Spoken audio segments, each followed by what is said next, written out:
One, two, one, two. Alrighty, aloha. And let's see where we left off. Philosophy.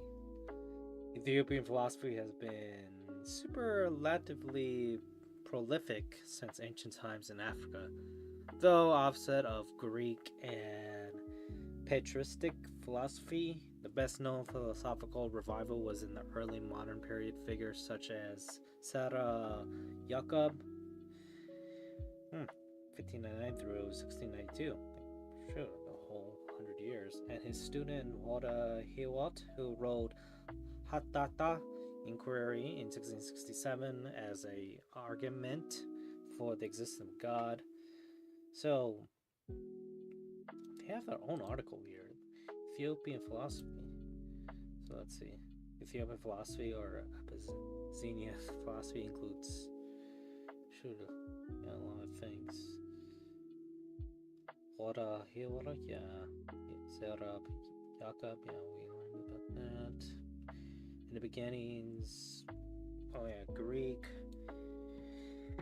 pastoralic, maybe some animism when it comes to early hunting gathering ancient times. But I digressed. Literature. The Ethiopian literature traced back to the Aksum period in the 4th century. Most of them are merely religious motifs. They employed both Ge'ez and Greek language, but the latter was dismissed in 350. Ethiopian has ancient distinctive languages. The Ge'ez was dominated political and educational aspects, endangering cultural heritage of these works. Some improvements were made for preservation in recent years. Also consistent handwritten codex. The codex has considerably various depending on the volumes proportions. Yeah, 45 centimeters length. It could be either big and small, usually heavyweight. And another notable writing book is Predictive or Magic Scroll, serving as written amulet. Scrolls typically produced by Dipera, non-obtained clergy, expertise on exorcism and healings. Ethiopian used Iconian books called Censol in the 15th and 16th century, made up for folded parchment paper. Those books usually contain pictorial representation of life and death of religious figures, or significant texts have also juxtaposed. Poetry. Ethiopia is highly popularized in poetry. Most poets recount past events, social unrests, poverty, and famine. Heen is the most used element of Ethiopian poetry. True Keen requires advanced indigenous mindset. The most known poets are these lovely people here, where I think if I butcher their name, then shoot. Oh yeah, forgot the pictures. So, Goddess of Sengol, a prolific religious author in the late Middle Ages. Huh. I really like how the picture actually matches with the rest of the colors. And for poetry, Tisgaya Gibre Menhin in 1980s, one of Ethiopia's renowned writers. So it seems like when it comes to things in Ethiopian culture, some things are more modernized than others. Especially since we don't have to read about poetry that existed since ancient times. We could just read some that were made in the 1980s. Calendar. Oh man. I still remember reading the wiki calendar and learning about a bunch of things. So, anywho, Ethiopia has several local calendars. Ethiopian calendar, known as the Ge'ez calendar.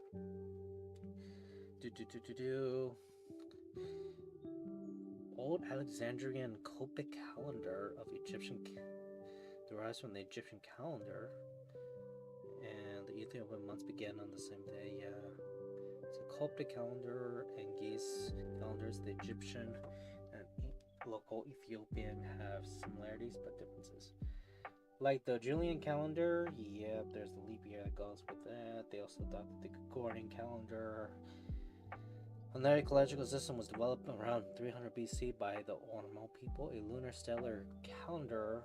This Ormo calendar relies on astronomical observations of the moon in conjunction with several particular stars or constellations. So, yeah. Now we're into cuisines. Is there pictures? No. There's no picture calendars, unfortunately. But cuisines. Oh, yeah, cuisines. The best known Ethiopian cuisine consists of various types of thick meat stews, known as wat in Ethiopian culture, and vegetable side dishes served on top of injera, a large sourdough flatbread made of teff flour. This is not eaten with utensils, but instead the injera is used to scoop up the entrees and side dishes. Almost universally in Ethiopia, it is common to eat from the same dish in the middle of the table with a group of people. It is also a common custom to feed others within a group or your own hands. A tradition referred to as garash. Traditional Ethiopian cuisine employs no pork or shellfish of any kind, as both are forbidden in Ethiopian Orthodox Christian, Islamic, and Jewish faiths. Huh. No pork or shellfish. I guess the shellfish. Okay, yeah, shellfish is aquatic fisheries term. Exoplanets and berrying aquatic. Yes, they usually are in the shells like that. Like when it comes to lobster, crab, and oysters. Okay. Yeah, because I still remember eating seafood from an Ethiopian restaurant, but it's not shellfish. Not all seafood are shellfish. But was it? Every shellfish is a type of seafood. I don't remember that. But yeah. Chesh balasa, rabarka, choco, are most popular dishes from the Olmo Kitfu, which originated among the Gaj, is one of the country's most popular delicacies. Are Doro Wat and Tespani Doro are other popular dishes originating from the northwestern Ethiopia, which is a type of dumpling, is prepared by roast barley flour originating in the Tijra region. Taifa is now very popular in Abhara and spreading further, Abhara region, and spreading further south. Okay, so it's not all that common. This meal consists of injera and several kinds of wat. Stew is typical of Ethiopian cuisine. Hmm. Oh, that's quite yummy. Or maybe I'm just hungry. I'll get some food after this, as usual. But yeah, injera. Injera is a sour fermented pancake-like flatbread within a slightly spongy texture. Teff flour, yep, all that, and that's pretty much it about cuisines. Huh? Thought but they would bring me more about that. Let me see. That's actually it. Okay. Hmm. Ethiopian cuisines. Let me see. Oh, long list pages.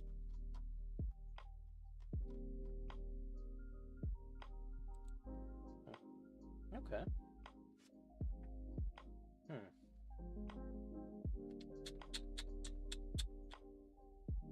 I think following tradition with the articles, and it's been a while. I'll go with the next article.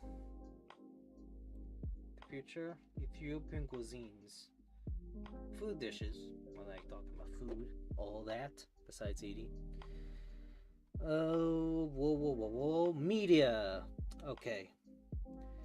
The Ethiopian Broadcasting Corporation, EBC, not the BBC, formerly known as ETV, is the state media. Radio broadcasting was commenced earlier in 1935 before the television service began in 1962 with assistance of British firm Thomson and Emperor Haile Selassie. Since 2015, EBC has upgraded studios with modernized transmission. Wow. Okay, so the emperor himself, Selassie, actually helped out with forming Ethiopia's version of the BBC.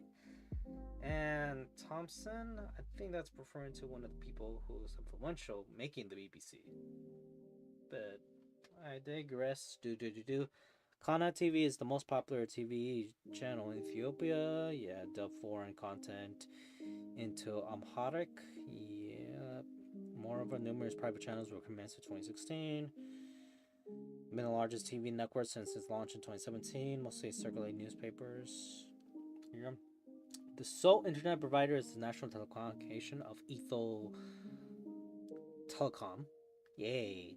A large portion of users in the country access the internet through mobile devices. 2016 shows the amount of people. In August 2016, following protest administration in the Olmra region, all access to the internet was shut down for a period of 2 days.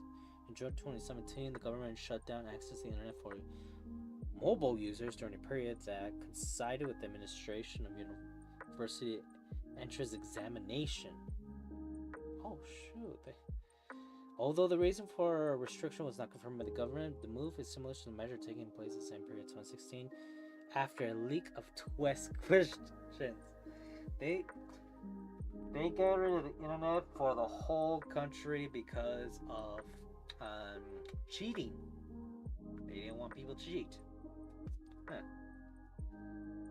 But remember the history section in Ethiopia, them talking about how there was a time period after Soviet Union collapse, they became more of a democracy.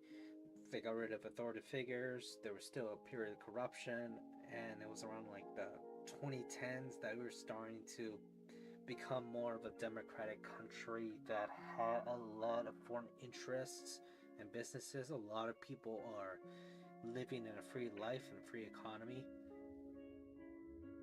Yeah.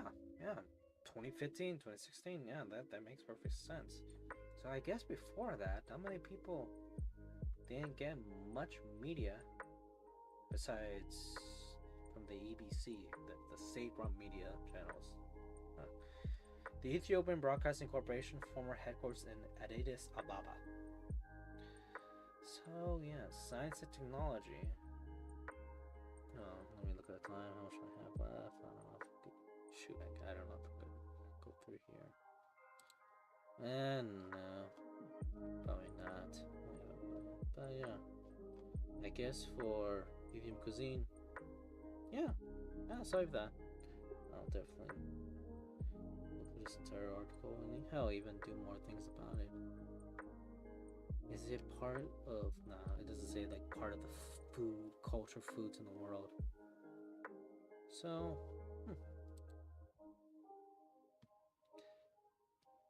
Communication Ethiopia and media in Ethiopia. So two of the articles are separate.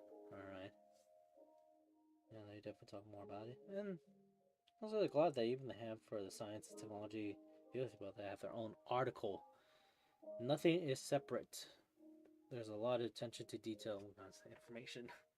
Not just constrained into one page. Which is nice. But anywho, that is it for me, so I'll take care and